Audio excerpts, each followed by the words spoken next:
Hello everyone, welcome to another Green Dragons Gaming Club. Without us, they never feel like winners. Without them, we could look so good. So again, we're based out of Westchester, Pennsylvania. If you're in the area, do me a favor, reach out to me. SirMC up on the boards, SirMC2015. And we're always looking for good games and like-minded individuals.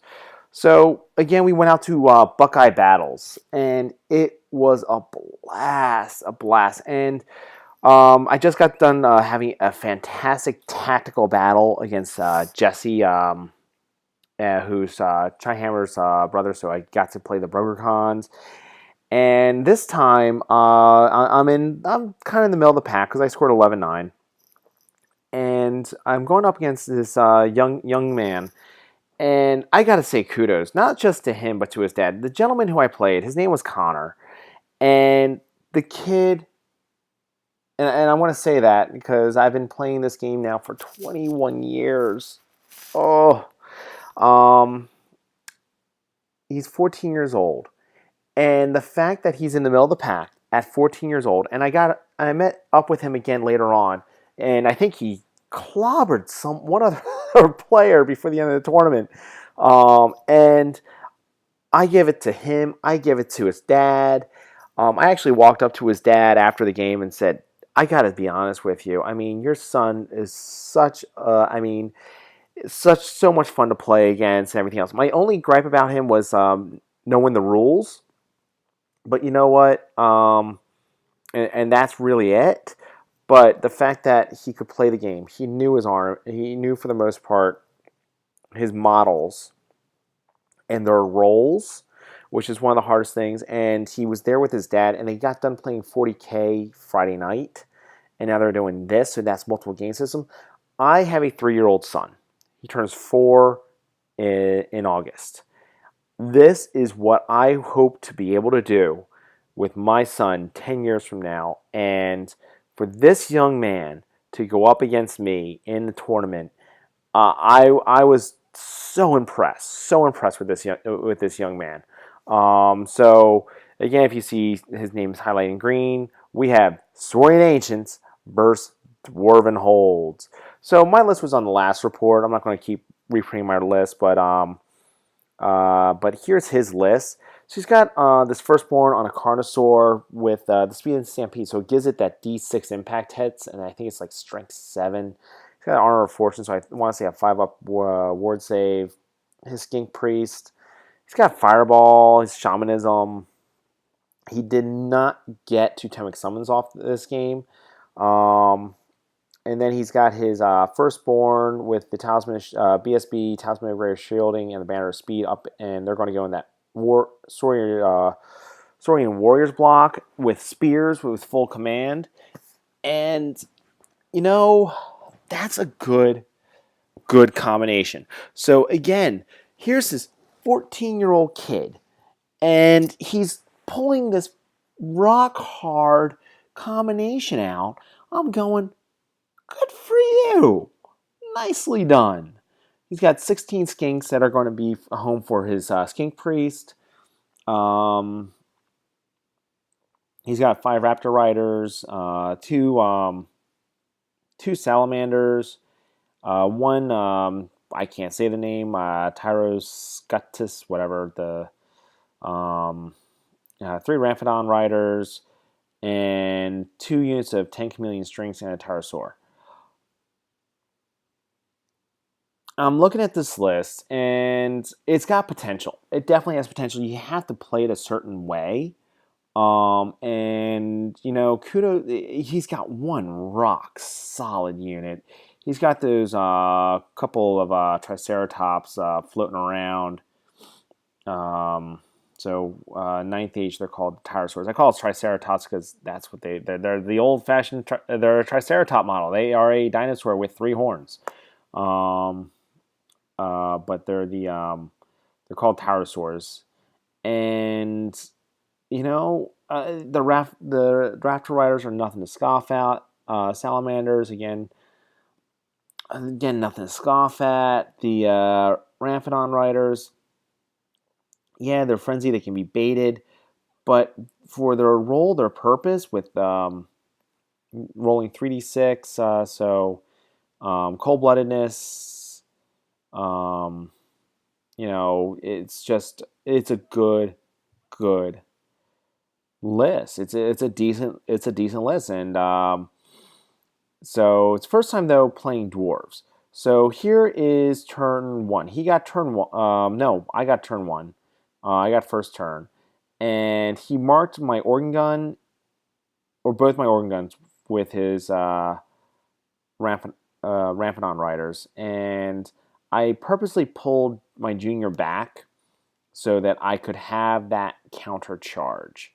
Now, he tried to turn around during his turn, double charge the big block of Saurian warriors and the Raptor riders into the unit of Deep Watch up on the hill, and he took his Carnosaur and threw it into the spears. Now, meanwhile, I think it already has like three or four wounds already on it from my organ guns, and that's it. So the thing is here's this picture. His firstborn on the Carnosaur gets into the spears. That's not a good combination there. Then he turns around and he fails both those charges. And the reason why he failed both those charges was, again, the Banner of Dismay. Those of you who've been watching my channel for some time know that that banner is a cornerstone of protecting that unit, but it also has board control, because I can basically, if you smartly control who and what is going to get into that unit, and usually it's only one unit at a time, because when dwarves are multi-charged, especially with their flanks and things like that, bad things happen, but I'm able to control that. So he turned around and he just couldn't get anything in. Using the fly, he flew over. He turned around and moved the that one guy up there, so he was hidden. So hitting him, it had distracting. And during his shooting phase, he popped 3 of them. And during his close combat phase, yeah, he makes mincemeat out of that organ gun. That's not hard to do. He goes rampaging into the sides of the handgunners. Pardon me. And that's it. So during my turn, I'm trying to remember why they turned around like that. That's already. Oh, you know what? We've already done a combat at this point. So I turn around, I shoot off, or I charged. I think I may have charged that one guy there with both units, and he chose to flee as a charge reaction from his little walking flamethrower guy. Hold on, I have his list right here. What are those things called? It's a salamander, so it's a weapons beast. So he chooses to flee. I can't blame him, because it's 2 units that are going to be pounding into him. And during close combat against the one unit, he turned around and he was able to kill 3 of the gunners, but they're steadfast. They have the BSB reroll.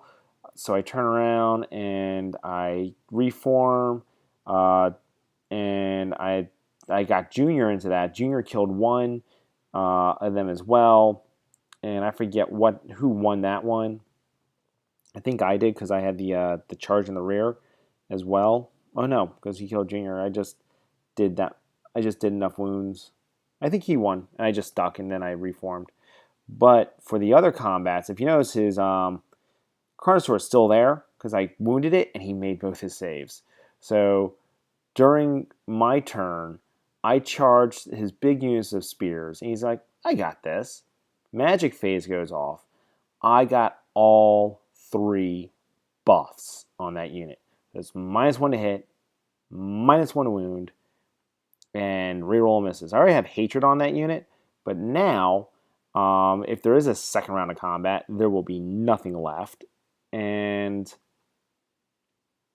It just you don't want that to happen, because when I have all those buffs on that unit, that is a mulching unit. So now over here, I turn around and finally make mincemeat out of his well painted. I actually really like that paint job, Connor. Well painted Carnosaur, and let's see. It ends up being a Sherman's March to the Sea. So going back to that combat, I hit him. I did over 16 wounds. That's actually a picture of the young man right there. I did 16 wounds to 2. I charged. Banner, he had his BSB, but it's like you lost by 16. And this is one of the things where he was like, oh, well, I have an 8 defense. I've got a 5-up armor save that I always get. I'm like, no, you have 5-up armor. So that was my one gripe, is no one's on the rules. But again, kid's 14 years old, and he's holding his own against me. Okay? If he had gotten that double charge off, it would have been great for him. So kudos to him. And I got to give this kid credit. Job well done. Unfortunately, that one unit broke because I did not choose to line up center. I chose a little off, and then I overran. I had Swift Stride. I caught his unit, what was left of it. That unit goes away, and I end up going right into the his Pterosaur, I believe it's called. Hold on. Is that the Pterosaur? That has some type of magical abilities. Going right in with a unit of beefed up Deep Watch there. So yeah, I'm giving him a flank with the monster. I don't care. So this is going to be how the board looks during his turn 2. This is unfortunately after combat. And yeah, Junior didn't die. I apologize. Junior did not die. He just had me knocked over in that last picture. Junior ends up beating up the Ramphidons and killing them during close combat. During my shooting phase, I pulverized his unit, and they fled, and I just kept shooting at him. I end up killing the... I keep calling to call it the wrong name, so I have to be careful with that. The Pterosaur with the unit of Deep Watch and the King. Because here's the thing: is the King charged in. The Deep Watch did 2 wounds to it. The King walks up and just smacks it, needing 3s with rerolling, and then needing 3s to wound. So it's -5 to his armor save. So no armor saves for that critter, and he just pulverized it. Absolutely pulverized. I think he may have had some ward saves on it, and he failed all the ward saves. So between the Deep Watch and the King, that was it. His critter in the side stuck around, only to die the following turn. And that's it. So this is my turn, like 3 or 4, I want to say. And the chameleons that you see there chose to flee as a charge reaction from my juniors, and that's it. As you can see, I kind of had the game well in hand, so there really aren't that many more picks. Just moving up, he eventually is going to charge in with his Raptor Riders right into the spear block, which, as we all know, not a good thing's going to happen. And I think he may have shot me. I don't recall if he got that. Yeah, I think he shot Junior.